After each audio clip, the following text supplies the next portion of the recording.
Baha ang bumungad sa mga estudyante at magulang sa Malabon Elementary School ngayong unang araw ng klase. Ang sitwasyon doon sa unang balita live ni Bea Pinlac. Bea? Susan, good morning. Mahigit 3,000 mag-aaralang inaasahan dito sa Malabon Elementary School ngayong school year. Kanina, ang ilang mag-aaral na maagang pumasok ay sinalubong ng kaunting pagbaha sa harap at ilang bahagi ng loob ng paaralan. First day of school. Excited ang grade 3 student na si Blessy. Makatapos po agad ng school. Para po makatulong agad sa magulang. Maaga siyang hinatid ng kanyang nanay ngayong umaga.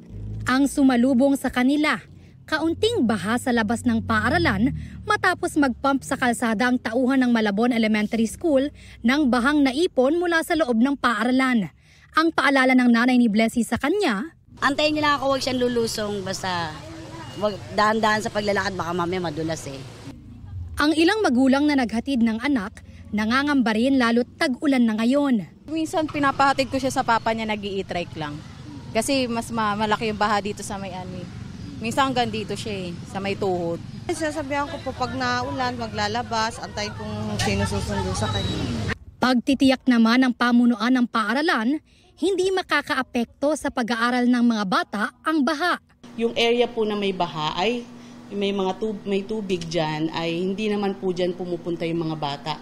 At saka yung area niyan, may daanan po yung mga bata namin na papunta dun sa classroom. Yung mga classroom po hindi affected kapag nagkakaroon po ng pagbaha. Meron din silang ginagamit na submersible pumping equipment para ma-manage ang baha. At tumatalima daw sila sa class suspension na ipinapatupad ng Malabon LGU. Nagsagawa ng pre-opening of classes sa paaralan nitong Biyernes para sa 3,200 mag-aaral.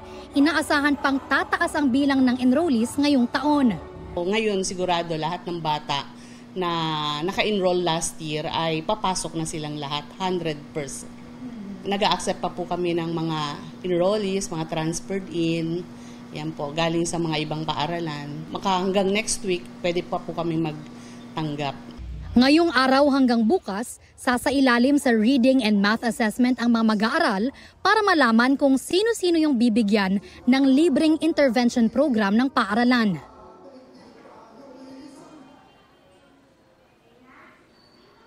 Susan, ayon kay Malabon Mayor Jeannie Sandoval, sira pa rin kasi yung Navotas Navigational Gate, kaya mas nagiging bahain dun sa mga low-lying areas, particular dito sa kinatatayuan ng Malabon Elementary School. Pagtitiyak niya, nakikipag-ugnayan sila sa mga paaralan sa Malabon para kung sakali ay kailanganin ng isolated class suspension ngayong tag-ulan.